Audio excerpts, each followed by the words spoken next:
I used to hate cats, used to be dogs all the way, till a cat came along, changed my tune. Now I say, Hello there, cat people. Dan the Catman here, along with Stephen Quandt, our extraordinary producer from catbehaviorhelp.com. Hi, Stephen. Hey, Dan. Nice to see you.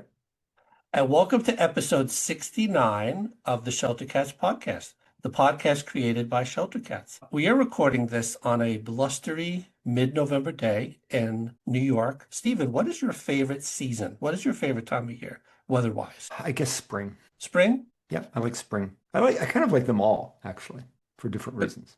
But if you had to choose, you'd say spring. Yes. Okay. I'm a fall winter person myself. I prefer cold to humidity. But that being said, welcome to our latest cat treat episode. And two little announcements before we get to the main topic at hand. As usual, we are part of the Chewy Rescue and Affiliate Program. Chewy helps local rescues and shelters throughout everywhere.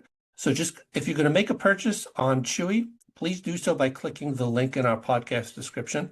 That'll take you directly to Chewy's website, but that will help them be able to help more shelters and rescues. Plus, you will also help support the Shelter Cats podcast. So if you're going to make a purchase on Chewy, just do it by clicking the link in our podcast description. And our big announcement, I wish I had a soundboard because I would do a drum roll right now.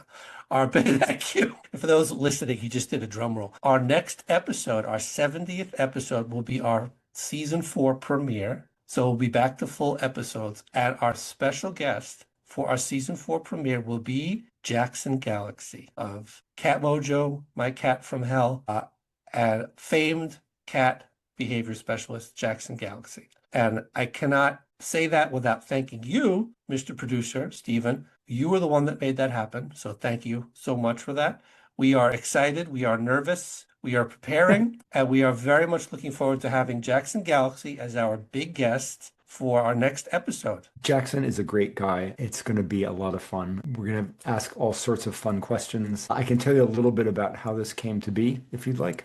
Please. As you know, and maybe some of your listeners know, I spoke at the Ultimate Cat Conference just outside of Nashville recently. And guess who one of the main speakers was? No other than Jackson Galaxy. And I went up to him afterwards. I was in the green room. One of the things I wanted to ask him about was being on the podcast. I gave him a signed copy of our children's book, Happy Comes Home, available on Amazon and Barnes & Noble, by the way. And I kind of reminded him of how we had virtually met in a town hall at the Animal Care Centers of New York City, and that kind of brought it all back to him. And then we started talking a little bit, and he asked if I had a couple of minutes, and then we sat down and talked for over an hour, I think. And I showed him part of my presentation on a behavior program that helps really scared cats. And so we had a really lovely, meaningful conversation. And then we took a selfie, of course, in front of the big inflatable cat in front of the conference. And he agreed to come on the podcast. And we've since worked out the details. And there you go. It's very exciting. Can't wait.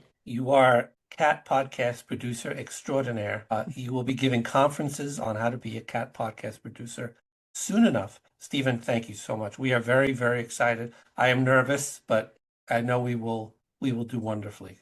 So thank you so much for that. So that's our next episode. We'll be back to full episodes. And when will this be, Dan, roughly? This will be in early December. Okay.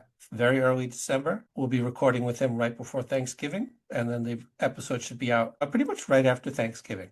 So we'll be announcing that. So just, be sure to follow our social medias. We have a link in the description, and we'll definitely keep you updated as to when the episode is out. But that's our next episode with Jackson Galaxy. I may go buy a suit. So tell me, Dan, what are we talking about today? Well, here's my holiday. It is holiday time already. Would you believe that? In 2 weeks is Thanksgiving. Less than 2 weeks is Thanksgiving.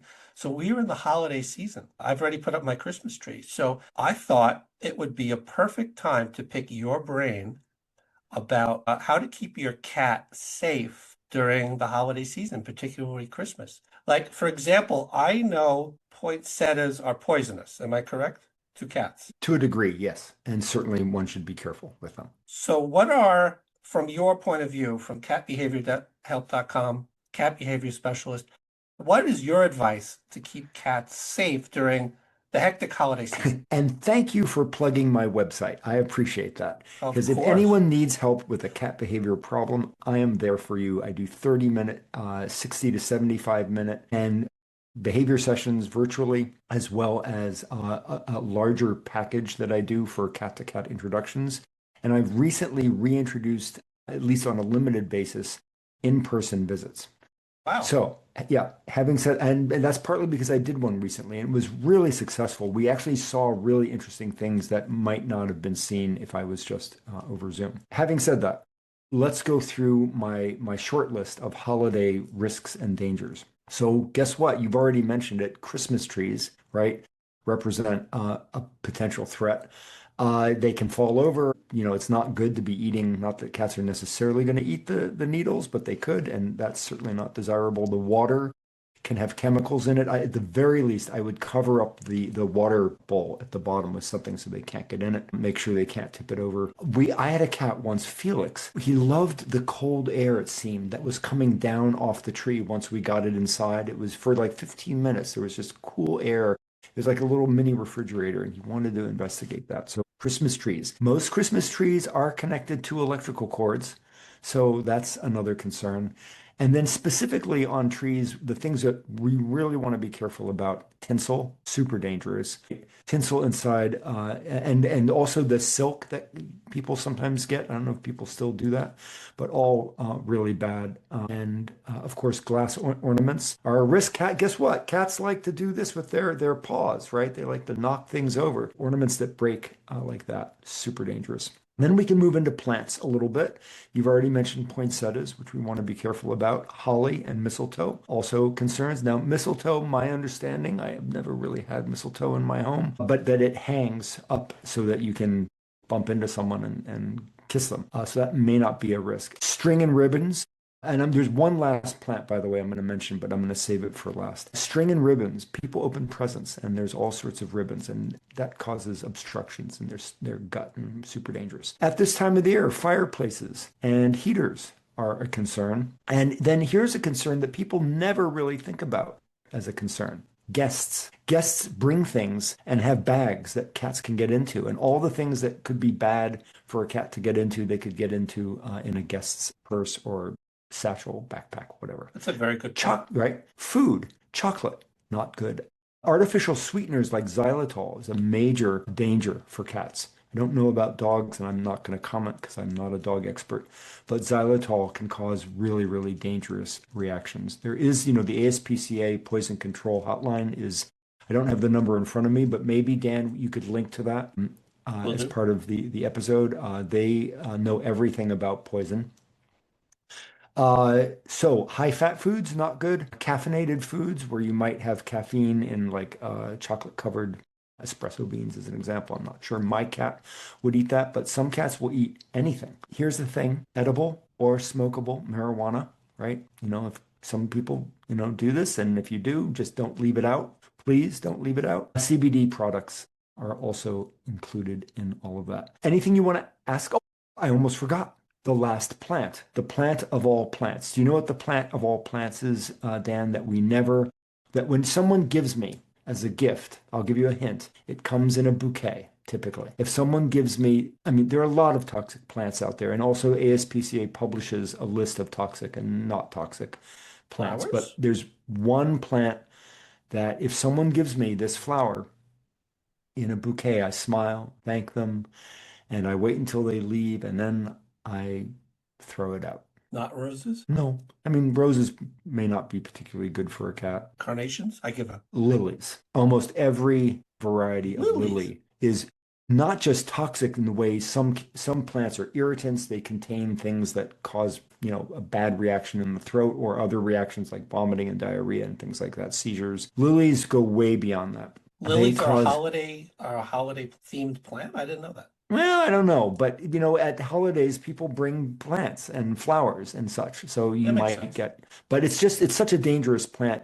Whenever dangers comes up as a topic, I always tend to mention it. It causes a pernicious type of anemia that basically the red blood cells explode or die, and it's typically fatal to cats. But here's the kick. the kicker is it doesn't generally make the cat sick right then. It can take a couple of weeks, and by then it's too late. So if a cat gets into lilies, and by that I mean the leaves, the pollen, the flower itself, you go straight to the vet immediately. Anyway, that's my short list. Do you want to ask about any of those, or should we talk about any of those? Also, I guess this is more of a behavior. You mentioned guests and the bags they bring. This is probably a duh kind of a question. Do you recommend that people kind of let guests know about your cats? Because it's not just what they bring, but guests that come over that may not know about your cat or may leave the door open. Do you recommend that people, Yeah. just kind of educate them, hey, I have a cat, so just Well, beware. if they don't know, I always tell guests that we have cats. People have allergies. If we're having a party, we always disclose that we have cats. Sometimes if you're actually going to have a party, it's probably not a bad idea to put your cat in a quiet room. It's a good break for them and also prevents any other scary things from happening. Yeah, but yes, I always tell guests. And from the cat's perspective, are holidays stressful for cats? Well, it depends on the cat. Some cats are, excuse me, really confident and friendly and outgoing, and to them it's like, yay, more people and excitement. For other cats and our more nervous cats, it could be terrifying. And in terms One of, one of my cats, Jenny, my blind girl, she basically leaves the area when the doorbell rings. She just kind of waddles back to the bedroom and absents herself.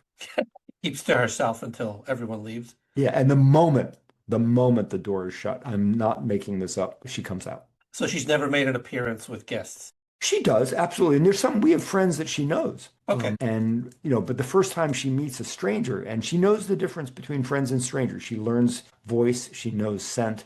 But the first time she'll meet someone, she might hiss, which is kind of pathetic given that she's blind and she's just sitting there and, doesn't really threaten the people very much. But we don't want to make her stressed out.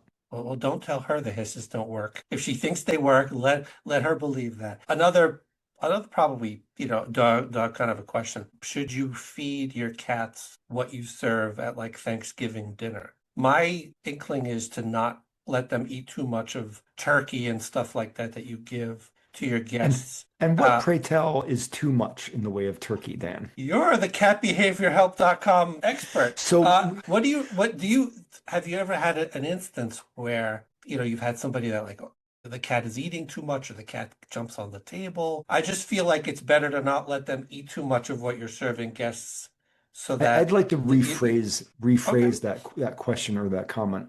And yeah, people do come to me pretty regularly with cats who have food obsessions and are, counter surfing and trying to eat everything in sight. But let's talk about whether we should actually be allowing cats to eat any human food. And so long as it's a safe food, that becomes a personal question for the cat parent. It's not for me to say whether you should give your cat a little treat of salmon or turkey or whatnot. But there are a lot of people who don't want their cats eating human food and they draw the line at that point. So it's not, in that case, it's not about how much turkey, it's about should there be turkey on their plate at all or not. But in terms of what's too much, I think, if you're going to give your cat a small treat of something safe, very small portion, like, I don't know, a teaspoonful. It's hard to really say, but little. And I know that Jenny likes a little peanut butter on occasion, a little teeny bit of butter actually as well. I have to be careful. That's a high fat. Both of those are high fat foods, so we have to be careful about that. Butter. I've never heard of a cat liking butter. Loves butter. Cricket loves everything, especially seafood and meat-based proteins, but she can't have them because she has inflammatory bowel disease, so we have to regulate her diet. My first cat liked whipped cream. He liked sour cream. He liked the foam of beer. Ooh, If now you we're going poured a into glass, alcohol. We have to be very careful here, Dan. he once Naughty. even tried vodka, that was only a one-time thing. He once took a sip of my dad's martini, but that was only a one-time thing. I personally have a fake tree, and my ornaments are plastic ornaments, so they're Great. shatterproof. That's Uh, fantastic. so I recommend, I know, going to get a real tree and having the real tree. But if you have cat or cats, I personally recommend a fake tree. And I always so you don't have to worry about water. You don't have to worry about, uh, you know, scratching the trunk because there's no trunk. And the skirt is just a skirt. It's just a fabric tree skirt that I put around it. Because a few of mine, including my dear departed Jackson, he used to like to sleep under the tree. So what I also do is I will make fake presents and put them at the base of the tree. I'll wrap boxes in Christmas wrapping paper so they look pretty, and I'll put them at the base of the tree. And that seems to also keep them from kind of climbing under it. And you know, they'll still kind of want to take a swing at some of the plastic ornaments. And occasionally Great. they'll fall down and then they'll be like a little basketball. Do you think that's a good idea also? Does that meet your approval? What? The, Doing what? the kind of the fake present until you get real presents, Yeah, the sure. fake presents to keep them away. Yeah, why not? It'd be fun to do a tree where all the ornaments were cat toys. That's a good idea. That's a good idea. Well, you know, the holidays are my favorite time of year, not just because Christmas Day is my birthday, but because I just love the spirit of the holiday season. You can safely enjoy the holidays with your cats. Absolutely. Just definitely follow these tips. You know, just watch what people bring, watch what you have around them. If you have glass ornaments, maybe consider putting them all the way at the top of the tree. You know, some people have family heirloom ornaments that are For sure, glass. low hanging glass ornaments is just asking for trouble. Put them at the very top of the tree and just be very careful about, you know, every aspect of the holiday season around your cats. My Penelope, who was a stray who used to show up at my door, she came to live with me 2 years ago, Thanksgiving, because she got a turkey bone stuck in her mouth outside. Showed up at my door. She was obviously in distress, and it was like a flat turkey bone that somebody threw out. And it finally gave me the opportunity to trap her, bring her to the vet, have her treated. They pulled it out, and she's been living with me ever since. So, you know, it's the dangers are out there. Just be careful. And this has been our holiday themed cat treat. Just, you know, keep your cats, be aware of your cats, keep them in mind, make sure they don't get out, make sure they don't eat anything they shouldn't eat, especially the chocolates and anything else. Are onions are also poisonous. Yeah, onions and garlic, And everything garlic in are that also family poison. is not good. So just be very careful and definitely follow Stephen's tips from this episode. And just basically have a wonderful Thanksgiving and a wonderful holiday season. We wish you all the best holiday ever. And we will see you in episode 70 for our season 4 premiere, back to full non-treat episodes with Jackson Galaxy. Amazing. And if you have a question or comment about anything you heard tonight, please let us know. Just leave us a comment. Please follow us on YouTube, follow our socials. There's a link tree in the podcast description where you could follow all our socials. Leave a comment, leave a like. And if you have any questions, we have our email contact information if you'd like to book an appointment with Stephen at catbehaviorhelp.com. His link is also in our podcast description. So we will see you in the next episode. Bye for now. I used to hate cats, used to be dogs all the way, till a cat came along, changed my tune. Now I say I prefer cats to people, and cats seem to prefer me too. Cats don't wear suits, cats don't hold down jaws.